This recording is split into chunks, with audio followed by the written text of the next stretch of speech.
Good morning friend. मैं अभिषेक कुमार इस video के माध्यम से आज आप सभी को बी बॉस के बारे में पढ़ाने जा रहा हूँ, बताने जा रहा हूँ। बी बॉस के बारे में जानने से पहले आप सभी से मैं जानना चाहता हूँ कि इसके बारे में आप में से किसी को कोई आइडिया है? नहीं आइडिया है, कोई बात नहीं। बी बॉस के बारे में जानने से पहले सबसे पहले इसका फुल फॉर्म जान लेते हैं। बी बॉस का full form BBOSE, Bihar board of schooling and education, Hindi में बिहार मुक्त विद्यालय शिक्षण एवं परीक्षा मंडल कहते हैं। बी बॉस को मुख्यतः मैं आप सभी को 6 पार्ट में पढ़ाऊंगा। आप इस वीडियो को पॉज करके नोट कर सकते हैं ताकि आप सभी को समझने में आसानी होगी। सबसे पहला बी बॉस का परिचय, इंट्रोडक्शन। उसके बाद इसका स्थापना पढ़ेंगे। उसके बाद इसके इम्पोर्टेंस के बारे में पढ़ेंगे, क्या इसका महत्व है। इसके बाद इसका उद्देश्य क्या है, इसके बारे में पढ़ेंगे। फिर जब इम्पोर्टेंस पढ़ें तो इसका डिमेरिट भी पढ़ लेंगे। तो शुरू करते हैं बी बॉस के परिचय से, इसके इंट्रोडक्शन से। बी बॉस एक ओपन लर्निंग इंस्टीट्यूट है जो कि मानव संसाधन मंत्रालय के अंतर्गत आता है और इसका स्थापना NIOS के तर्ज पे किया गया है। इस इंस्टीट्यूशन में एकेडमिक पढ़ाई के अलावे व्यापारिक पढ़ाई भी किया जाता है। दूसरा, स्थापना। इसकी स्थापना हमारे तत्कालीन जो मुख्यमंत्री श्री नीतीश कुमार जी हैं उनके द्वारा 15 फरवरी 2011 को किया गया था। अब बी बॉस के कार्य के बारे में चर्चा करेंगे। What is the work of B boss and how it work, ठीक है। मुख्यतः साल में ये 2 बार परीक्षा लेती है, जून जुलाई में, दिसंबर जनवरी में। बच्चे जब चाहे तब इसमें बैठकर परीक्षा दे सकते हैं। परीक्षा बी बॉस मुख्यतः 2 तरीक़ों से लेती है। एक तो डायरेक्ट एडमिशन से, दूसरा होता है TOE जिसको कहते हैं ट्रांसफ़र ऑफ क्रेडिट। इसके द्वारा बच्चे एग्ज़ाम दे सकते हैं। बी बॉस का अपना एक किताब होता है, अलग किताब होता है, और उसका अपना एक सिलेबस होता है जिससे बच्चे पढ़कर एग्ज़ाम में बैठते हैं। अब TOC के बारे में चर्चा करते हैं। TOC आखिर है क्या? Transfer of credit. इसमें होता क्या है, ये जो बी बॉस है उसका जो काम, जो वर्क है, उसमें ही एक टॉपिक है TOE। उसके बारे में चर्चा करते हैं, एक्सप्लेन कर रहे हैं आप सभी को कि TOE वैसे बच्चों के लिए होता है जो कि या तो 10वीं में या 12वीं में अपने रेगुलर जो कोर्स कहीं से कर रहे हैं, CBSE से कर रहे हैं या फिर किसी बोर्ड से, स्टेट बोर्ड से कर रहे हैं, वो फेल हो गए हैं। तो उन बच्चों के लिए यहाँ पर बी बॉस में एडमिशन लेके TOE के माध्यम से एडमिशन, 2 तरीके से एडमिशन होता है। एक तो होता है डायरेक्ट एडमिशन, एक होता है TOE। तो TOE के माध्यम से एडमिशन लेकर वो परीक्षा में बैठकर पास कर सकते हैं और अपने 1 साल बचा सकते हैं। लेकिन होता क्या है, अगर कोई बच्चा 5 सब्जेक्ट में बैठा, मान लीजिए, जिसमें से 2 सब्जेक्ट में फेल हो गया, तो उसको TOE के माध्यम से क्या करना पड़ेगा? TOE के माध्यम से पहले एडमिशन फॉर्म, एग्जामिनेशन फॉर्म भरना पड़ेगा। उसके बाद होता क्या है कि उसको 3 एग्ज़ाम देना पड़ेगा। 3 एग्ज़ाम। आप कह रहे होंगे कि जब बच्चा 2 ही एग्ज़ाम में फेल हुआ तो 3 एग्ज़ाम क्यों देगा? बात सही है, लेकिन ये इस बी बॉस का ये रूल है कि कोई भी बच्चा मिनिमम 3 एग्ज़ाम देगा। मिनिमम 3 एग्ज़ाम देना ही होगा उसको इस एग्ज़ाम में बैठने के लिए। तो बच्चे करते क्या हैं कि जो 2 सब्जेक्ट में बच्चे फेल हो गए हैं वो 2 सब्जेक्ट हो गए, और तीसरा 2 सब्जेक्ट तो फेल वाले हो गए, तीसरा सब्जेक्ट वो हुआ जिसमें सबसे कम मार्क्स आया है। जैसे मान लीजिए किसी बच्चे को अलग अलग मार्क्स आया है, या बोर्ड नहीं तो समझा पाता है। मान लीजिए 2 सब्जेक्ट वो हो गए जो फेल वाले हो गए, और तीसरा ये हो गया जो जिसमें वो सबसे कम मार्क्स लाए, और आपको 3 एग्ज़ाम में मिनिमम 3 सब्जेक्ट लेना ही पड़ेगा। चाहे आप 2 में फेल हो गए, 1 में फेल हो, कोई मतलब नहीं करता। 3 एग्ज़ाम ले लिए, 3 सब्जेक्ट ले लिए, उस तीनों एग्ज़ाम में आप एग्ज़ाम दिया बच्चा। उसके बाद होता क्या है कि मान लीजिए तीनों में पास कर गया, तो दो सब्जेक्ट में जो नंबर जो हाईएस्ट वाला नंबर है वो नंबर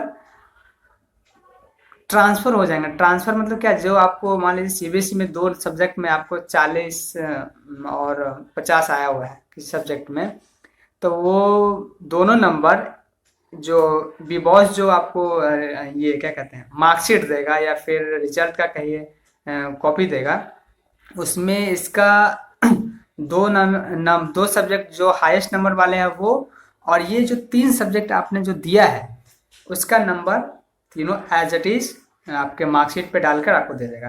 तो ये जो 2 सब्जेक्ट का जो ट्रांसफर होता है इसी को कहते हैं ट्रांसफर ऑफ क्रेडिट। आपको पढ़ना पड़ा मात्र कितना, 3 सब्जेक्ट, 2 फेल वाले और एक जो सबसे लोएस्ट नंबर वाले है। उसमें भी आप आज पढ़ के ज़्यादा नंबर ला सकते हैं, तो फायदा हो गया कि नहीं हो गया। इसी को कहते हैं ट्रांसफर ऑफ क्रेडिट। बीबॉस का जो उद्देश्य है उसका पहला पॉइंट शिक्षा को हर स्तर तक ले जाना है।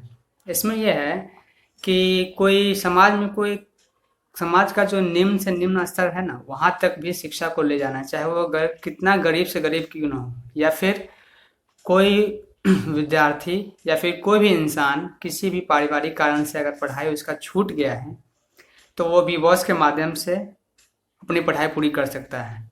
और बीबॉस की सबसे बड़ी खासियत ये भी है कि इसमें पढ़ाई करने के लिए कोई उम्र की वैधता नहीं है, बच्चा या बूढ़ा कोई भी पढ़ाई कर सकता है। इसका मेन उद्देश्य यही है कि हर लोगों को शिक्षित करना है। इसका दूसरा पॉइंट है कि ड्रॉप आउट को ख़त्म करना है। Drop out in the sense कि जो बच्चे बीच में ही स्कूल छोड़ के चले जाते हैं किसी भी कारण से, ज़्यादातर हम लोग देखते हैं कि ये सब लड़कियों के साथ होता है। ज़्यादातर शादी के बाद ड्रॉप आउट हो जाती है, पढ़ाई नहीं करती है, क्योंकि उनके परिवार वाले शादी के बाद बच्चों को स्कूल भेजना नहीं चाहते हैं। वो नहीं चाहते हैं कि मेरे बहू बेटी शादी के बाद स्कूल जाए और पढ़ाई पूरा करे। तो उनके लिए बीबॉस एक वरदान जैसा है। वो बीबॉस में जो इंस्टीट्यूशन है इसमें एडमिशन लेकर आगे की पढ़ाई भी पूरा कर सकते हैं और अपना जीवन संवार सकते हैं। तीसरा पॉइंट है परंपरागत शिक्षा को मुख्य धारा की शिक्षा से जोड़ना। हम लोग सभी जानते हैं कि आज ही बहुत सारे ऐसे विद्यार्थी हैं जो कि मदरसा में पढ़ाई करते हैं और संस्कृत विद्या पाठशाला में पढ़ाई करते हैं। उनके लिए जो मुख्य धारा की शिक्षा है उनसे जोड़ने के लिए एक समय के बाद बीबॉस एक अच्छा माध्यम है, जो कि हमारी जो सीबीएसई आईसीएसई सब बोर्ड जो है उस तरह के शिक्षा को प्राप्त करने के लिए बीबॉस एक अच्छा माध्यम है। इसमें एडमिशन लेके पढ़ाई करके पूरी कर सकते हैं। इसका पांचवा पॉइंट है कि कम समय और कम खर्च में बीबॉस से अपनी पढ़ाई पूरी कर सकते हैं और डिग्री प्राप्त करके जहाँ भी चाहे कोई परीक्षा देना चाहे या किसी कॉलेज में एडमिशन लेना चाहे वो कर सकते हैं। ये इसका उद्देश्य है ऐसे बच्चों के लिए जिनके पास पैसे की कमी है, समय की कमी है, उनके लिए ये एक अच्छा माध्यम है। खर्च की बात करें तो हर वर्ग के खर्च को मैं आप सभी के सामने बता देता हूँ। सामान्य वर्ग के लिए 900 में आप अपनी पढ़ाई पूरा कर सकते हैं माध्यमिक के लिए। उच्च माध्यमिक के लिए 1050 में। अनुसूचित जाति जनजाति अत्यंत पिछड़ा वर्ग के लिए 500 में माध्यमिक शिक्षा प्राप्त कर सकते हैं, और उच्च माध्यमिक के लिए भी 550। महिलाओं के लिए 675 है और उच्च माध्यमिक के लिए 750, और विकलांग जो विद्यार्थी हैं उनके लिए भी 675 ही है और 750। जो भूतपूर्व सैनिक है उनके लिए भी 675 और 675 है, दोनों के लिए, माध्यमिक और उच्च माध्यमिक के लिए। तो आप देख सकते हैं कि इतने कम पैसे में आप आसानी से माध्यमिक और उच्च माध्यमिक स्तर की शिक्षा प्राप्त कर सकते हैं। बीबॉस के उद्देश्य के बाद अब इसके महत्व को, इसके इम्पोर्टेंस पे चर्चा करते हैं। इसके महत्व की चर्चा करें तो सबसे पहला पॉइंट है कि इसमें उन बच्चों के लिए, उन विद्यार्थियों के लिए एक वरदान जैसा है जो किसी भी आर्थिक कारण से अपनी पढ़ाई पूरी नहीं कर पाए हैं, वो यहाँ पे एडमिशन लेकर पढ़ाई पूरी कर सकते हैं। इसमें समय की बचत होती है, काम करते करते भी पढ़ाई कर सकते हैं, यह इसकी महत्वता है। लेकिन रेगुलर में ऐसा नहीं होता है। और इसका बात है कि पढ़ाई जारी रखने का वही बात हुआ कि अगर कोई पढ़ाई छूट गया है तो उसको जारी रख सकते हैं। और सबसे बड़ी बात, सबसे मोस्ट इम्पॉर्टेंट बात, सबसे महत्वपूर्ण बात कि इसमें कोई उम्र की वैधता ही नहीं है। अगर कोई बच्चा 35 साल का भी हो गया, 40 साल का भी हो गया है, वो पढ़ना चाहता है, ज्ञान अर्जित करना चाहता है, डिग्री लेना चाहता है, तो यहाँ पर एडमिशन लेके पढ़ाई पूरी कर सकता है। इसमें उम्र की कोई वैधता नहीं। ये 5 बिग बॉस के 5 महत्व हुए, इम्पोर्टेंस हुए। आखिरी अंत में इसके जो दोष हैं उस पर चर्चा करते हैं। बिग बॉस का दोष कहें तो असल में कुछ नहीं है, लेकिन कहने के लिए कह सकते हैं कि इसकी जो प्रक्रिया है वो बहुत ही जटिल है। आम जो विद्यार्थी है जो या फिर कोई भी इंसान है उसके समझ में नहीं आता है। दूसरा ये इसके बारे में जानकारी सबको नहीं है, जानकारी का अभाव कह सकते हैं, जटिलता कह सकते हैं, प्रक्रिया में जटिलता दो, और एक पॉइंट कह सकते हैं कि प्रताड़ना भी होता है स्कूल में। अगर ये चीज़ हमें देखने को मिलता है कि कोई बच्चा अगर एनआईओ से या फिर कोई ओपन स्कूलिंग से पढ़ाई किया है और कोई रेगुलर से, तो उसे समाज में ये चीज़ देखने को मिलता है कि तुम्हारा रेगुलर नहीं है, तुम्हारा ओपन से, तुम्हारा वैल्यू कम है, लेकिन असल में ऐसा नहीं होता है।